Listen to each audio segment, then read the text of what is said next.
Do you need to get permission from someone in order to do energy clearing on them? The answer to that question is no. Definitely when it comes to the Yuen method. Now, I know there are some other energy healing and clearing techniques out there where part of that process is making sure you have permission. And I'm not here to argue or to debate those modalities because that is what their training and what their practice is. When it comes to something like the Yuen method by Dr. Cam Yuen, it's not necessary. It is not possible to inflict a healing on someone. And in fact, in the Yuen method, we're not healing somebody.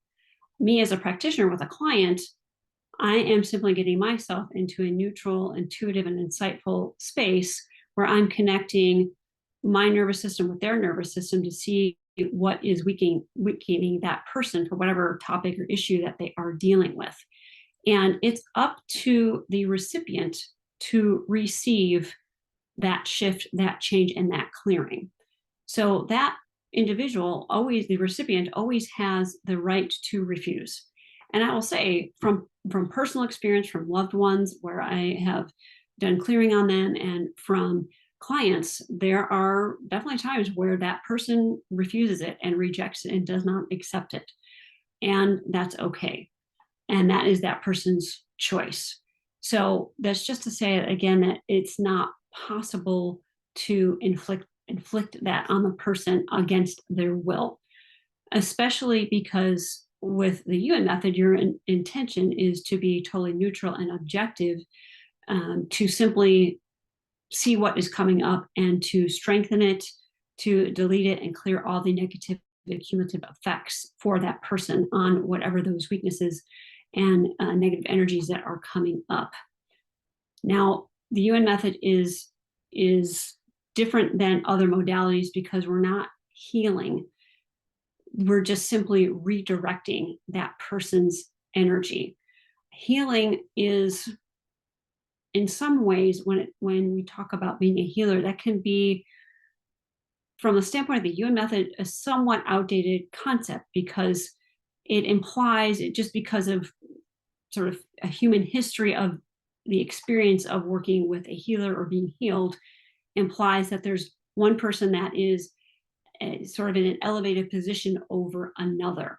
And we don't want to have that. We want to have a practitioner and the recipient to be even in their energies, even in their status, so that, again, there is a choice and that we're coming from the intention of only creating improvement.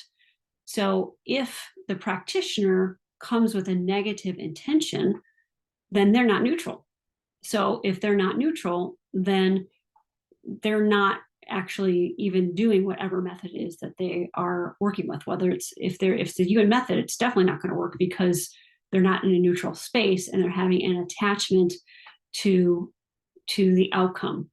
Now, I can't speak necessarily for other modalities, but I would say in those cases, if the intention is not good, then it's just not going to work.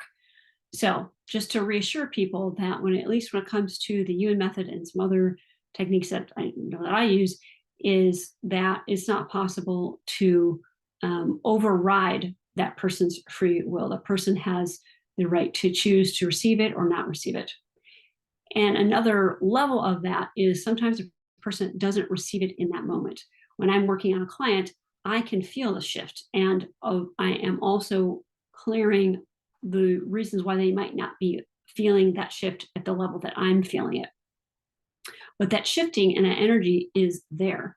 What can happen sometimes is a person isn't ready to receive it right in the moment, in the middle of the session, but at some other point in time, whether it's right after the session, the next day, the next week, even months later, then they'll feel it. Typically, the goal is for the person to feel it immediately so that they're walking out of the session feeling a difference and feeling improved. But again, sometimes some part of their system needs it to unfold at a different pace and a different time, but that energy is always there. Thank you for tuning in.